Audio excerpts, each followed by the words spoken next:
बिहार में यदि पति पत्नी दोनों शिक्षक हैं, दोनों अलग अलग जगह पर अलग अलग विद्यालय में पोस्टेड हैं और दोनों अलग अलग जगह काम कर रहे हैं, तो उनको लेकर के, उनके ट्रांसफर को लेकर के अब एक नया अपडेट सामने आ रहा है। दरअसल शिक्षा विभाग के नए अपर मुख्य सचिव एस सिद्धार्थ ने एक कमेटी का निर्माण किया है, जो कमेटी इन ट्रांसफर पोस्टिंग के लिए नया नियम बनाएगी और उसके बाद उस कमेटी के द्वारा इन सब चीजों पर ध्यान दिया जाएगा कि अगर पति पत्नी विद्यालय में पोस्टेड है तो किसी एक विद्यालय में है या नहीं, और अलग अलग विद्यालय में है तो विद्यालय कितनी दूर है, इन सब चीजों पर ध्यान देगी। उसके अलावा अगर कोई शिक्षक है जो बीमार है या फिर उसके घर वाले, उसके रिश्तेदार बीमार हैं, तो उसके लिए भी इन कमेटी के द्वारा कई नियम कायदे बनाए जाएंगे। और अब पूरा माजरा क्या है हम आपको विस्तार से बताएंगे, लेकिन उससे पहले नमस्कार, मेरा नाम वेद प्रकाश है,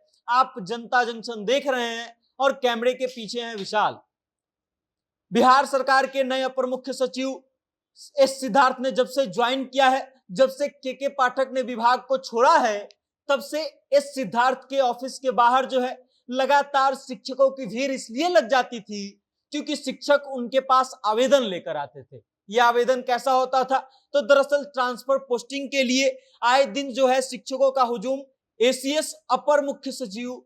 एस सिद्धार्थ के लिए आता था, क्योंकि उनके पास शिक्षक इस बात का आवेदन लेकर के जाते थे कि हमारे घर वाले कोई बहुत बीमार हैं और हमको मेरा विद्यालय बहुत दूर है, इस कारण से हम उनकी देखभाल नहीं कर पा रहे हैं, तो इस कारण से मेरा तबादला कर दिया जाए। और शाम के लगभग 4 बजे के बाद एसीएस एस सिद्धार्थ के ऑफिस के बाहर हरदम शिक्षकों का भारी संख्या में भीड़ लग जाता था, जिससे एस सिद्धार्थ जो है परेशान हो गए थे। और उसके बाद इन सब समस्याओं को देखते हुए, शिक्षकों की समस्याओं को देखते हुए एस सिद्धार्थ ने एक कमेटी का गठन किया। कल इस कमेटी के साथ उनकी पहली मीटिंग थी और उस कमेटी के जिम्मे ये काम सौंपा गया है कि बिहार में जितने भी ट्रांसफर पोस्टिंग होंगे उन सबको लेकर के नियम और कायदे बनाए जाएं और ये रिपोर्ट जो है मात्र 15 दिनों के भीतर पेश किया जाए। और उसके बाद एस सिद्धार्थ और शिक्षा विभाग के मंत्री जो है ये दोनों मिलकर के उन नियमों को देखेंगे और अगर वो नियम सही होगा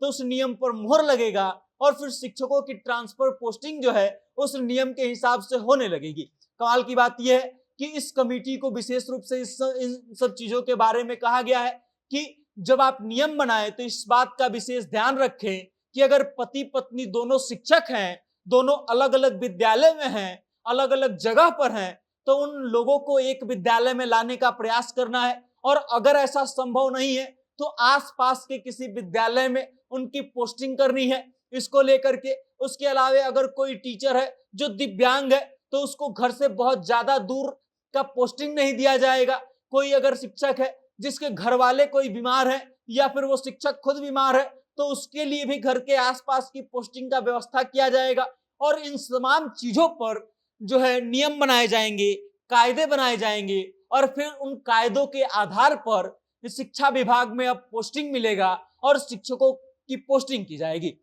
कमाल की बात यह है कि जब के पाठक अपर मुख्य सचिव थे तब उन्होंने शिक्षकों की अदला बदली के लिए एक नया कायदा लाया था और उसके बाद तहलका मच गया था कि किसी भी शिक्षक को कहीं भी भेजा जा सकता है और इसकी जिम्मेदारी जो है सिर्फ और सिर्फ शिक्षा विभाग के ऊपर होगी। कोई इस बात का और निर्णय नहीं लेगा कि कौन कहां जाएगा और इस कारण से शिक्षकों में इस बात को लेकर के काफी हरकंप था। लेकिन अब एसीएस जब से एस सिद्धार्थ बने हैं, अपर मुख्य सचिव बने हैं, तब से इस मामले को लेकर के शिक्षकों को एक भारी खुशी और राहत का अनुभव हो रहा है, क्योंकि एसीएस सिद्धार्थ ने शिक्षा विभाग के ट्रांसफर पोस्टिंग के लिए एक नए कमेटी का गठन कर दिया है। ये कमेटी जो है 4 सदस्यीय है और इस कमेटी को विशेष रूप से बोला गया है कि ट्रांसफर पोस्टिंग के लिए कायदे बनाते समय इन सब चीजों पर विशेष रूप से ध्यान दिया जाए और उसके बाद नियम बनाया जाए और इस नियम को अंततः फिर एसीएस मुख्य सचिव एस सिद्धार्थ के टेबल से गुजरना पड़ेगा और फिर शिक्षा विभाग के मंत्री के पास जाएगा और फिर ये नियम कानून बन जाएगा और उसके बाद शिक्षकों की जो ट्रांसफर पोस्टिंग है वो उन्हीं के आधार पर होने लगेगा। आप इस खबर को लेकर के क्या सोचते हैं, आपकी क्या राय है? कमेंट के माध्यम से अपना विचार हम तक जरूर भेजिएगा और देखते रहिएगा जनता जंक्शन। बहुत बहुत धन्यवाद।